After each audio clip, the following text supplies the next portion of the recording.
Welcome to the Females Across the Pond and Beyond podcast. Hi, I'm Clara. Hi, I'm Angie. We're here to share all things email and beyond. We go through the trials and tribulations of running your own business, being your own boss, and sending your own email marketing.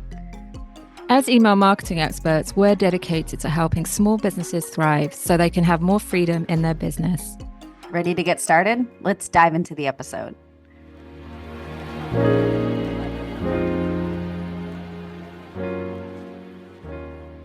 Hello, and welcome to the next episode of Females Across the Pond and Beyond. This episode is another question that we get asked time and time again. Angie, Clara, what's up with segmentation? How do I know when to start segmenting? How do I start segmenting? So we are going to just go over as much of that as we can today. But before we do that, let's dive into a little catch up. What's been going on with you, Clara? How's your week been or weekend? How's it going over the UK? Yeah, good. Busy week last week. I'm just trying to wrap up on some projects and finish off others. Yeah, I think in terms of the weekend, it was actually really good. We went to an immersive experience for War of the Worlds. I don't know if you've heard of that. Oh, Yeah, interesting. it was really good fun. I did scream a few times because it was the unexpected. But basically, it's like a whole immersive experience. So you go through with like other people. You go into a group and you go through this kind of journey. Some of it's virtual reality, so you're on with these headsets, and one of the like scenes is when you're in a boat and you actually get water thrown on you. So it's a bit, it's kind of like whoever's doing that, stop. But it's That's really good fun. hilarious. And then you have to go down a slide. It's kind of all really random. And there was a lot more screaming. And there was one scene that you're in the dark and there's aliens at the window attacking Oh you. my It's gosh. quite scary. So yeah, the waiver was like, do not do if you have heart conditions. So Oh yeah, it's like, that's hilarious. um, But but yeah, how it was good fun. cool. Yeah, it was such fun. I really recommend it. But how about you? How was your weekend? It was good. Well, okay. It was good and it was not good. We basically were in the car for like 24 hours Wow. in the past in like 72-hour time. We went to a wedding out in Massachusetts. That's about a 10.5 hour drive for us here in Michigan. Wow. We didn't fly because, oh my gosh, it is so expensive it would have been like at least $1,000 for us to fly just to go to a wedding. And I Wow. was like, you know what? In this instance, I'm going to trade my time for money because I Yeah. don't want to spend that much on a flight.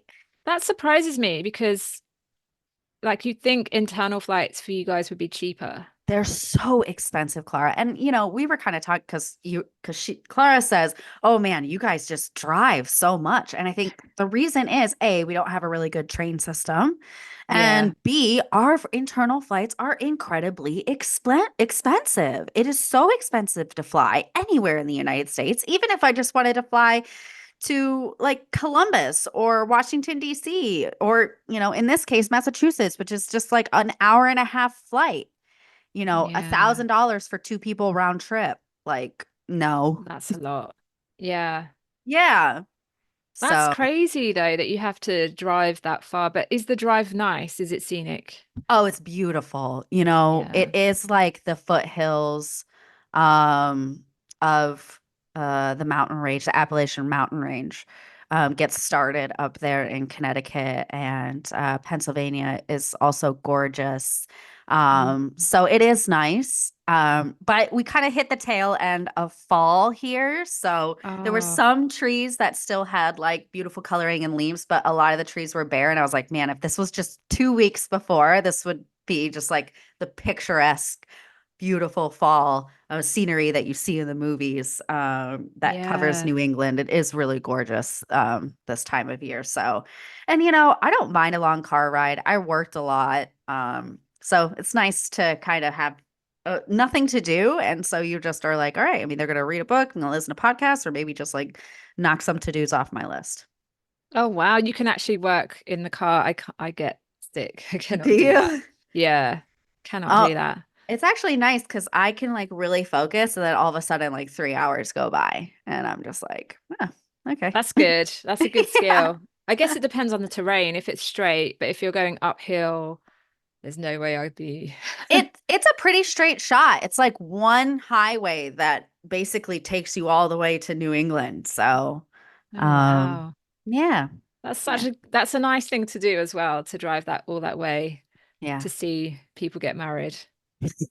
yeah. But we're done. No more. No, whoever's getting married, we're not driving. We're not going. We've already decided that. We're like, we have kids now. Like, we can't be taking long trips like this and doing those. So, you know. Yeah, yeah. But anyway, let's get on to segmentation because, you know, Let's do it. that's a lot of people do ask us about it, which is pretty smart because segmenting campaigns do on average have an increase of like, well, right now the stat that we have here is 760% increase in revenue. When you Yeah. segment campaigns and emails, uh, the magic of email marketing is in personalization, is in the fact that you can separate out your subscribers and really talk to them pertaining to where they are in the buyer's journey with you, which is super powerful. You know, people love to, be told, "Hey, you bought from us before and we're going to give you this discount to use on your second purchase." Like even just saying those second purchase or you've bought from us is super Mm, powerful. So, before we really dive into what to do and when to do, when should businesses start segmenting? How do you know it's time? What would you say to a business owner yeah. who asks you that, Clara? It's a great question and it comes up a lot. And my view is that if you are a service provider and you've got a small list, unless you know where those people have come from, and it might be there's a bunch of people on your list that have come from a webinar you ran or an event. And of course, you can segment them according to what you know about them. But let's say that people are coming onto your list through your lead magnet, and that's all you know about them. Then at this, I would say that you've got to think about what your overarching goal is for segmenting. Why do you want to segment in the first place? Is it that you want to offer them something different to the rest of the group? Um, you know, as a service provider, I personally don't think there's any value in segmenting with a very small list. As you start to grow, there is value because it might be that one specific segment might be your high values, and we'll come on to all that we mean here. But each segment might have represent different opportunities for you. But when it comes to e-commerce, I think you're going to know a little bit more about your customers. So what have they purchased or what have they not done? So you can start to put them into buckets. And I guess what we mean by segments is, categories or buckets of people that have got commonalities in some shape or form. So they've done something or they have attended something or they've not done something. We can start to categorize people. So with e-commerce brands, I'd say there is value in segmenting, particularly if they've bought a specific product before. But I would say my message to service providers is don't get bogged down in this if you haven't done it yet. Um, this is more about thinking of your longer term strategy and how you're going to start to speak to these different segments. So that's my view. Yeah. And What do I you think think? I agree with you. You know, a lot of times I see small business owners just struggling to be consistent with emails. And I always tell my clients that, worry about segmentation once, you feel really comfortable with your email marketing and you're good sending weekly emails. Then we can start doing, more advanced things, but depending on what you're looking to sell, like where you want to move the needle for your business that month, how you're going to increase revenue. Everything with email marketing should come from your overall marketing plan. Um, Yeah. Designed to, grow your business or grow your sales for any given month or quarter. And then work backwards from that. But yeah, I would say focus on being consistent first. And also, if that feels like, oh gosh, this is an extra thing that I need to do, don't do it. You don't need to do it. You can Yeah. still make money from sending to your list. I mean, we say don't spray and pray, but we're really talking about people who have like thousands and thousands of subscribers here. So if you're less Yeah. than that, then no need to worry yet. Yeah. Um, Yeah. so hopefully that helps you all make these decisions.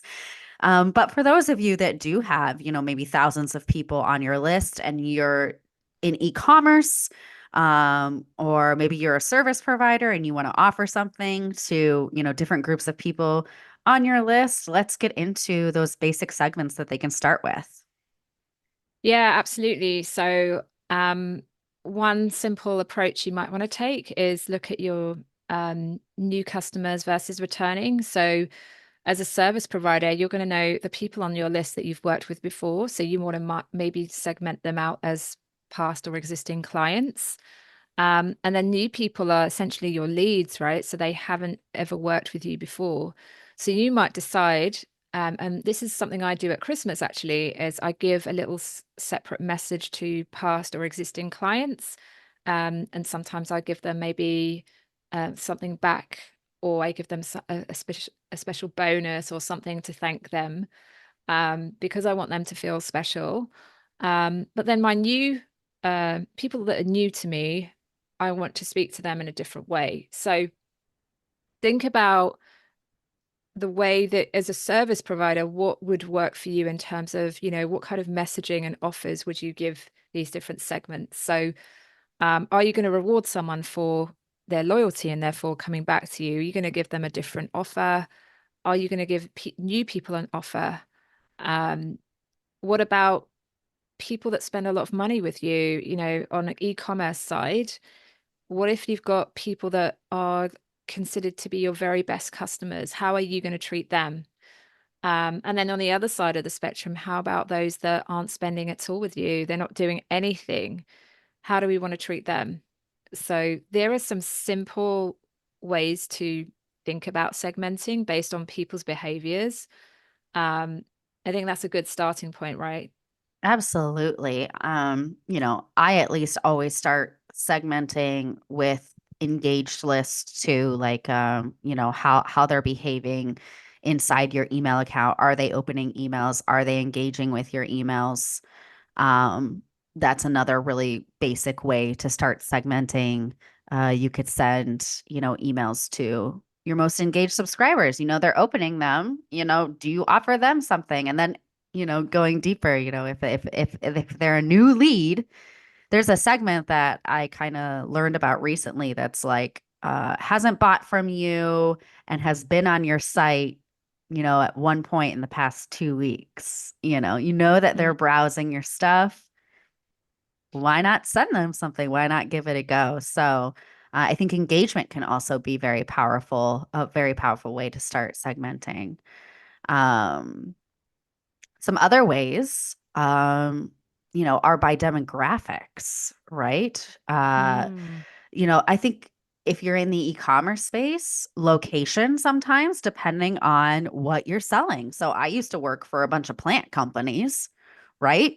Yeah. So, there were plants in the winter, we'd be pushing, annuals and perennials more to our southern states, the people who could still plant and grow. If we were going to send those emails to people, where I am in Michigan in December to like buy your flower, nobody's going to buy, and they're going to be like, Yeah. why am I getting this email? Yeah. So location could also be something really important for you depending on what you sell. And also like that it goes along too with gender or age. If you know these things, it really depends on what you know about your customers and clients as well. And sometimes, some email accounts will have that information. Klaviyo has like a predicted gender um segment that you can create where it predicts what the person's gender is. And I don't know how accurate that is. Yeah. Interesting. Isn't it Yeah. interesting? Uh Yeah.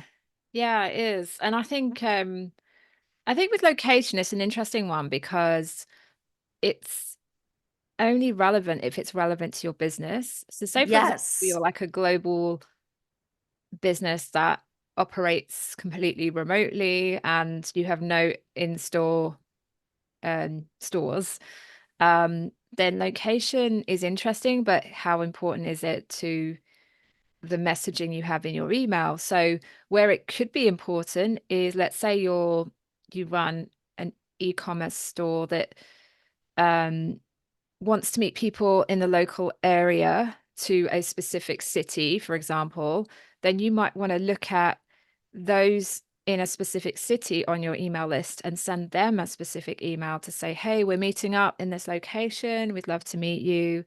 We know that you live in and around this area. We'd love to, connect. So I think location can be very powerful if it means something to your business and it's relevant. But Hmm. to me personally, I don't use location other than perhaps, oh, I'm interested to see how many people, where people are from on my list.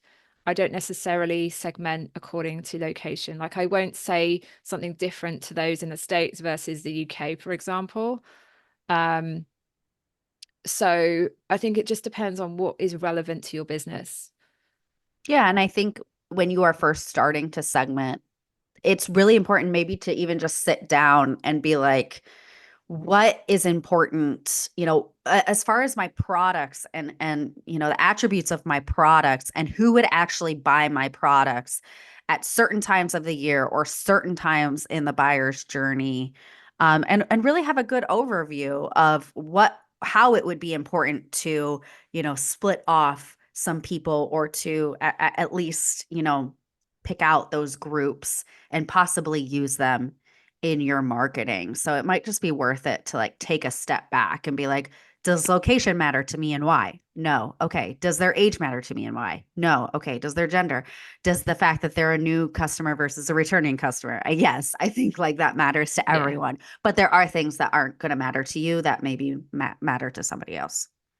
Yeah, absolutely. Where age could be interesting is, let's say you're a brand that sells alcohol, and Yep. maybe it's important that you are only speaking to people over 18, for example, 21 in certain states, I believe, Mhm. um, in the US. So age for me isn't important for my business, but it might be depending on the kind of product or service you sell.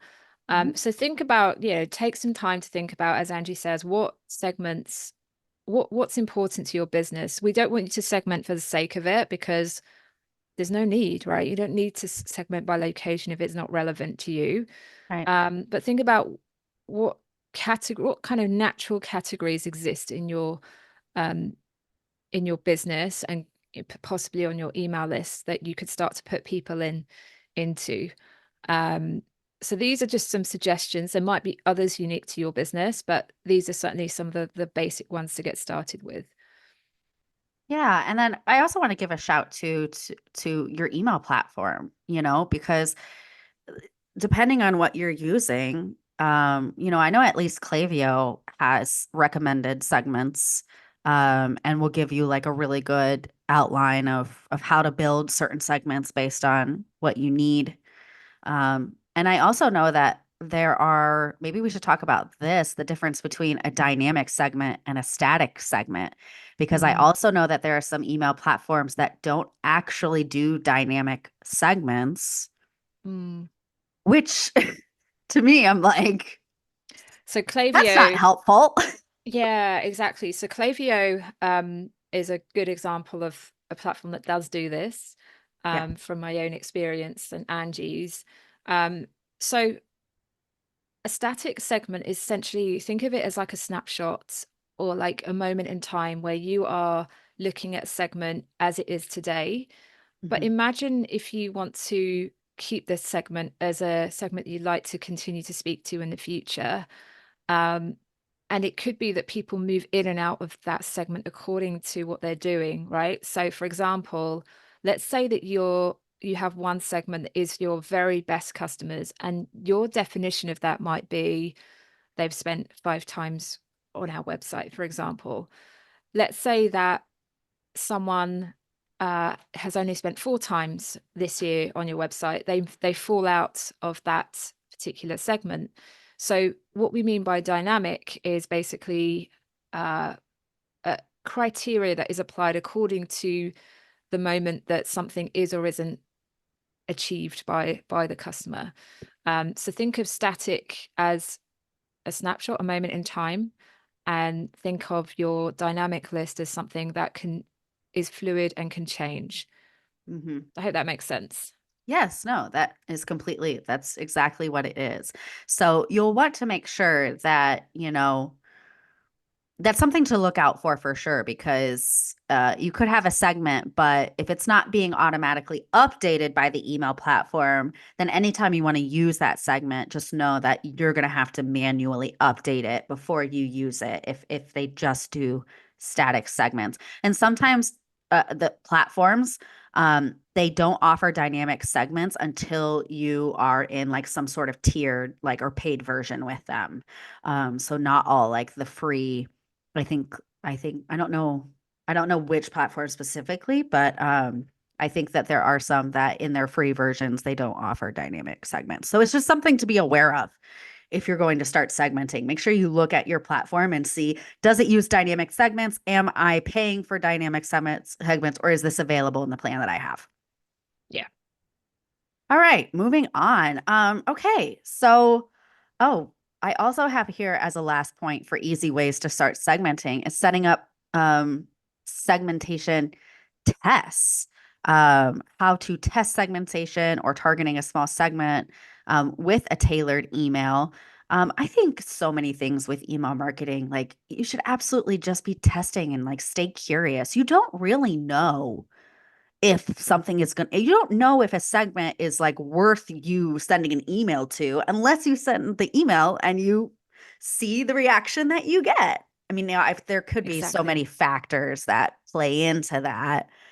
Yeah. But so much of it is testing and just being curious and seeing what works and what doesn't work, right? Yeah, and I guess to think about the questions that I've had in the past around how many segments are the right no, what's the right number? And I think start simple and think about when you are creating separate segments, you're going to be creating a little more work for yourself. So start Mm-hmm. really, really simple. Create just one segment, um, small segment to begin with, and send them a different message and see how that performs. Because on the whole, we do see improved results. Yeah. But there is a little bit more effort in setting it up. Yeah. It's going to be more of your time and your energy. So, but Yeah, totally worth it, as we see, as the data shows. definitely. Okay, let's talk about, there's two ways that you can use segments, right? And one of them is building flows off of segments, which to me is kind of like the first segmentation that a lot of my clients do without even knowing that they're doing it. Yeah. Is triggering flows off of an action that somebody took, which in theory puts them into a segment, puts them into a group of people that have taken this action on your site, and they get sent an email, an automated email accordingly. So let's talk about those basic flows that come from segments. Yeah, I mean, so you've got we talked about new subscribers earlier. So you've got your welcome flow. So this is essentially a series of emails that helps onboard your new subscribers, and they introduce them to your brand, and whether it's a service that you're selling or your key product. So welcome is one of the most well known, and I'd say one of the first to set up, really, because it's the first impressions count. So your welcome flow is in effect just for new subscribers. Yeah, and it's usually designed to nurture them, right? It's Yeah. to help them get to know, like, and trust your brand. We typically put, letters from the owner in there. We talk about the mission, the values, like all of that stuff that we are trying to get across in order for them to make a purchase from us. Yeah. And that's the whole point. Whenever you get a new lead in your area, that's what you want to do, right? Yeah, absolutely. This next one is, after someone buys from you. So once someone does make a a purchase, we typically like to set up a post-purchase flow for like really starting off right off the bat, delighting anyone who has bought from you because we want them to come back. And we also know that those are the easiest group of people that you're going to get a sale from moving forward. It costs less to get a repeat purchase than a new customer, and they're more likely to spend more on you. So you kind of want to not just use the post purchase flow to push for them to buy again. That's a very like good line you want to dance. You really want to focus on delighting them, following up with them, making sure that they did enjoy their experience with you, and making sure that you are continuing to give them a great experience with their company so that they do come back. Yeah, definitely. It's about that positive association with your brand. So rewarding them for their behaviors that we want to see from them. Yeah. And actually, they're warm to your brand and hopefully they're going to give you some good feedback. And actually, this is a perfect time that if it hasn't been such a great experience, then you can fix it. So we want to be in that space of once they've purchased, we want to be in their world and understanding how it's going for them and whether we can encourage that follow-up purchase as well. Yeah, So you post want to be purchase, proactive too instead of yeah, reactive, right? So if there is an issue with their shipping or whatever, you want to be giving that information of what they can do if XYZ happens. That's yeah, also going to create more brand trust and brand loyalty, right? yeah, absolutely. What's next? We have re-engagement flow for inactive subscribers. So um, now you're going to know through your email platform who is not interacting with you. And these are people that we want we want to re-engage them because they're not interacting with your brand as a whole. So what we can do here is re-engage them through a flow that sends them win back emails, essentially encouraging them to come back for whatever reason we don't know at this point. And through your win back flow, you could be asking the questions around, um, would love to know, not where did you go, but understand what their reasons are for perhaps their disengagement. It could be that your product is they purchased a product from you, such as a mattress, and then they don't need another mattress for a while. So it could be the nature of the product. However, we want to be ensuring that we're doing everything possible. And remember, these are automated, so you're not having to do these manually. These flows are picking up people that are showing signs or are disengaged with your brand. So this is one that we encourage you to have set up that just automatically emails people that are disengaged. Yeah, and you're absolutely right in that they can give you insights into how you can improve your campaigns or flows in order to win back more people, and so less people are entering these flows. They also are great to make sure that your deliverability stays high. And we are, moving people off of the list who are not engaging and are not going to engage, which is also very important. The health of your list that we've talked about Yeah. in other episodes is super important. So these flows also help you to identify those people who you put them through these flows, they don't engage with them. All right, we get the hint. It's not time. It doesn't mean that they're not going to join your list again. It means Yeah. that you're taking care of the health of your list and how you're showing up in the inbox, which is super important, by either setting them aside, excluding them from future campaigns, or suppressing their profiles for now. Yeah, absolutely.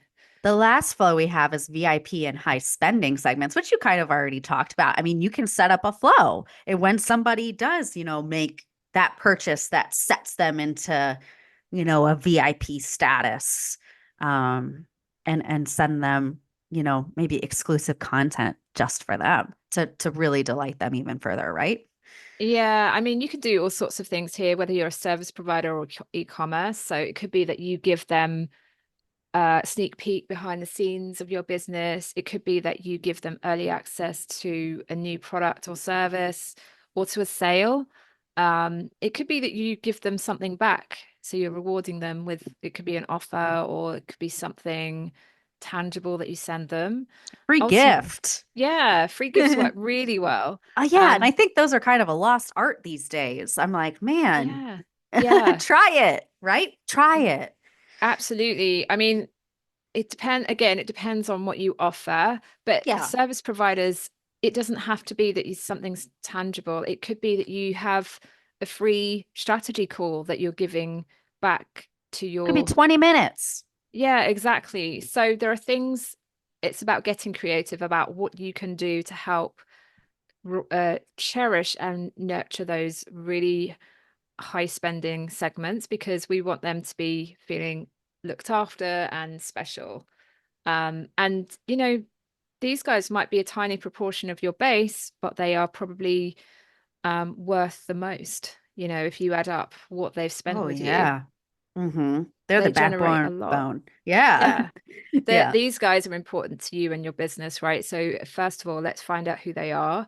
And it's usually around 10 or 20% of your business. It might even be smaller, but these guys are very valuable. So think about um, how you might treat them differently. I always say to all my clients that recognize who your VIPs are and do something different for them. And there's so many different things you can do, but at least identifying them is a really good step forward. Absolutely.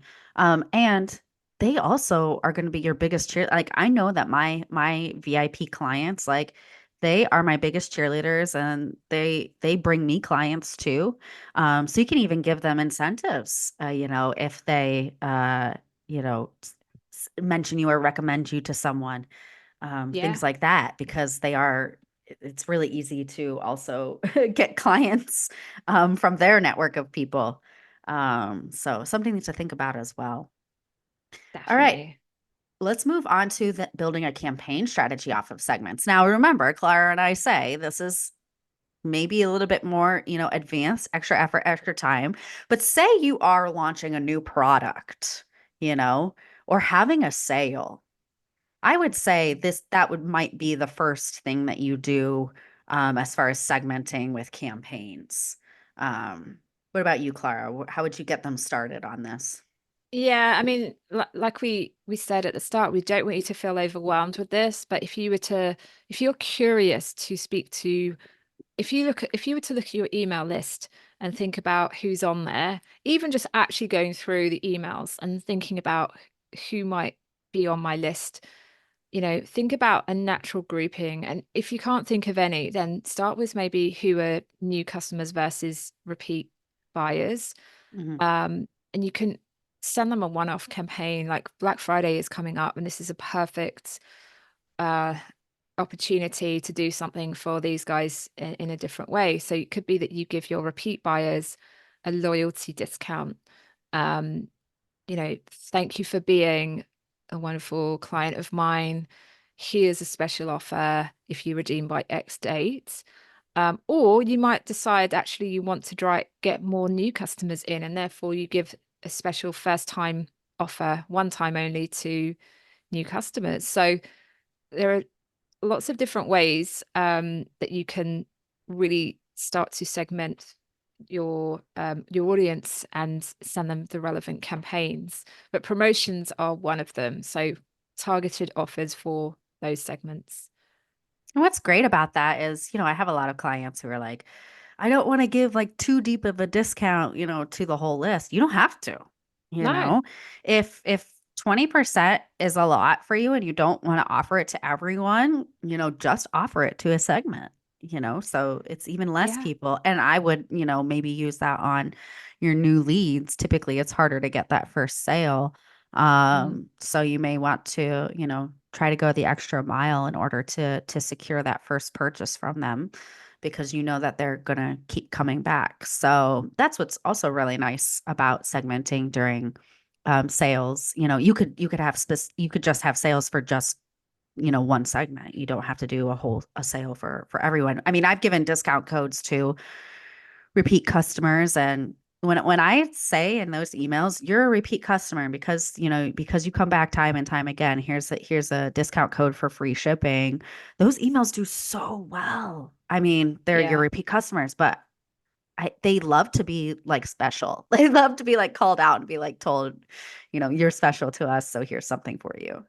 Yeah, and if you're a service provider thinking, what can I do for my audience? You might have a handful of repeat past clients and may not have heard from them in a while. So you could go back to them with a special offer just for them to say, I've really enjoyed working with you. I'd love to book in a strategy call or a follow-up call with you just to see how things are doing. Here's a discount code for, Yeah. reward them for their loyalty. So that goes a long way.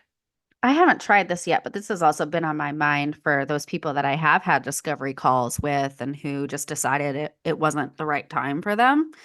I think that's something I might, reach out to at some point as well, is like, hey, like we had a discovery call. It wasn't the right time for you. Yeah, and even just like checking in on them and being like, how's it going? Do you need any support? You don't even have to offer them something, but even just a check-in can prompt them to be like, oh yeah, I've been meaning to get in touch with you. So Yeah, absolutely. There's so much you can do, and it's just about really understanding your list. And even if you don't have any data, even if it's like very limited, there are simple ways to get started. Like we said, new versus returning. Um, what about seasonal and interest-based emails? What about if we yeah, do know something about our audience? What can we do? yeah, yeah. Like I said, like I had mentioned with like the plant companies that I worked for, for those new leads, I would send them campaigns specific to what plants, they should be planting at that time of year in wherever they live. So even nurture campaigns that were educational and informational, depending on again where they lived and what they should be doing in their garden at that time of year. And even those campaigns brought in a lot of sales, even if I wasn't like necessarily selling products. But just because it was so relevant and valuable to them, don't forget that like value is I can't speak for you, Clara, but like giving value to your subscribers is like always my number one goal in my email marketing Yeah. accounts, like managing my clients. How can I help my subscribers with where they are specifically in their life or what's going on specifically for them? So maybe another moment to take a step back and being like, where are the different groups of people? What are they doing right now, wherever they live or whatever it matters for your product or service? And what emails can I send that really help them specifically, go from here, from A to B, even if it's just Yeah. a small amount of growth.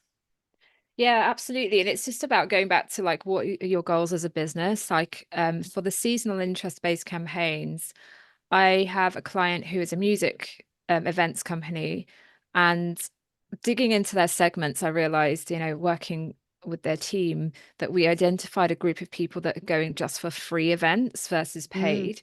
So we pulled those out as a segment and spoke to them differently because the message for them is we know you're interested in free events, and it wasn't these words exactly, but we identified they hadn't purchased a paid event yet, so we could upsell them paid events.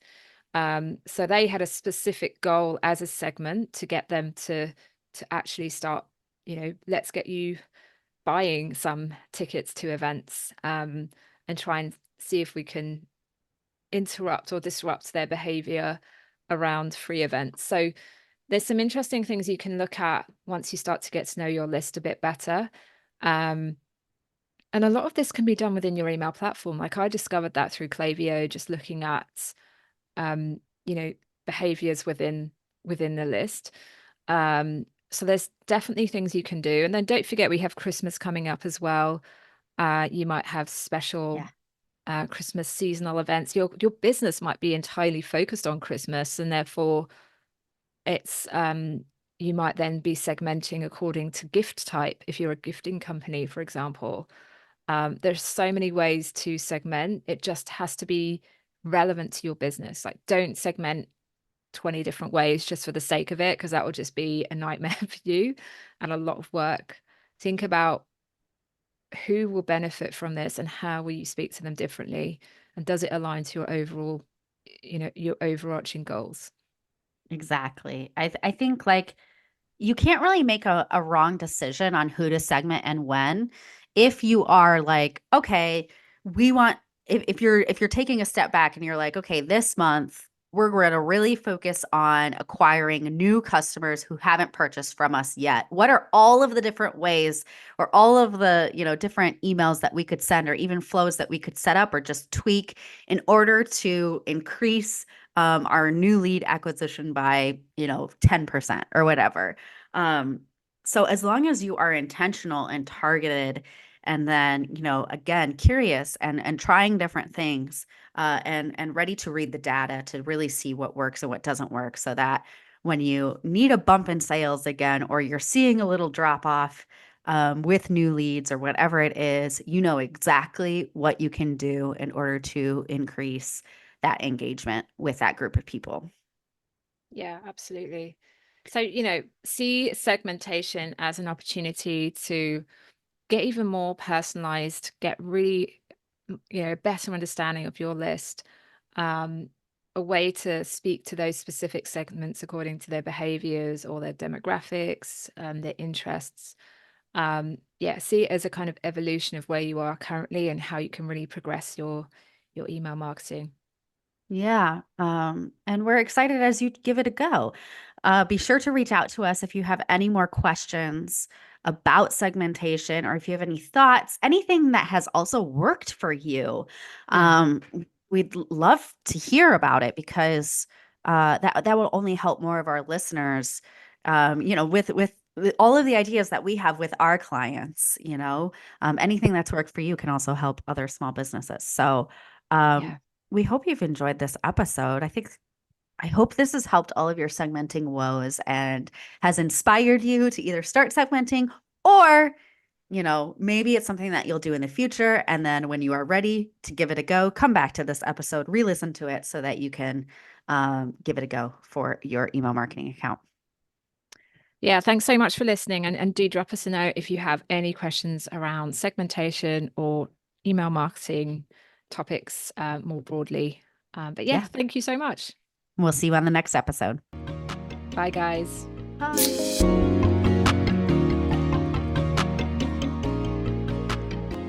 You've just listened to Females Across the Pond and Beyond podcast with your hosts, Clara and Angie.